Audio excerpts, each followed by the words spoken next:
I was born at the beginning of the Second World War to parents who were high school teachers and members of the Communist Party.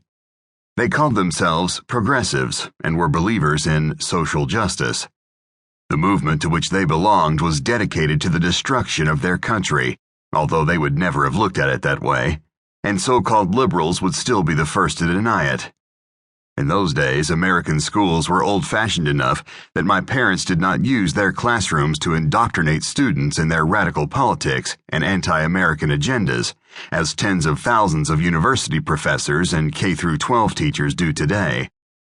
In their public lives, they hid their real goals behind the fashionable progressive issues of the time: civil rights, peace, and equality. The issues were never really the issues for them. The issue was always the socialist future and the revolution that was going to bring it about.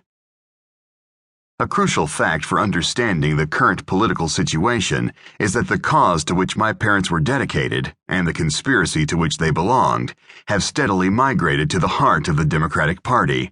And now, in the persons of Barack Obama and his closest advisors, they occupy the Oval Office.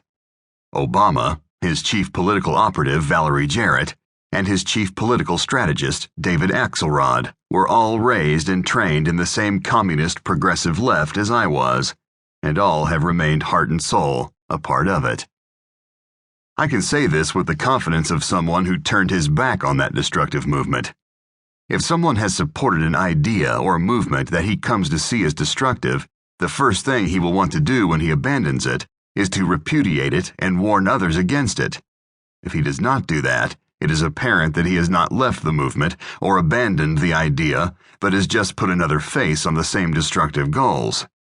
Instead of calling himself a communist or socialist, he will call himself a liberal and progressive.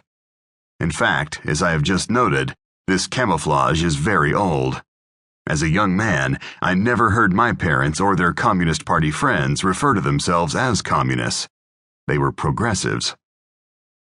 Ever since Barack Obama was elected president and began his radical course, American conservatives have been in a state of shock, as though they can't quite believe what is taking place.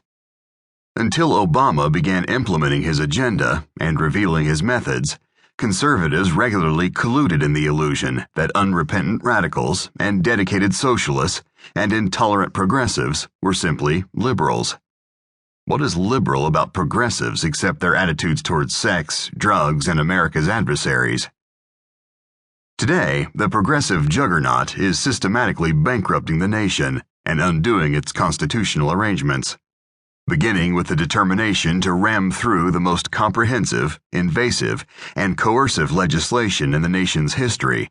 The contempt of the ruling party for consultative government has been relentlessly on display.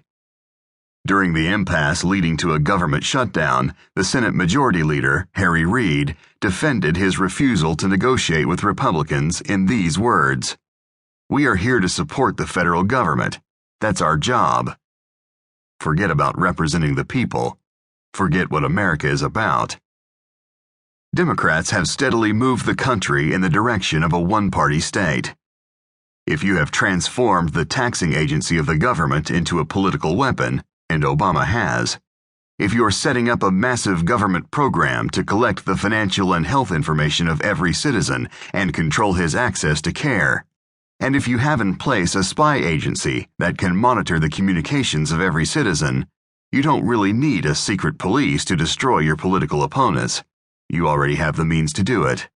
And once you have silenced them, you can proceed with your plans to remake the world in your image. The good news is that the excesses of the Obama administration have aroused a sleeping giant.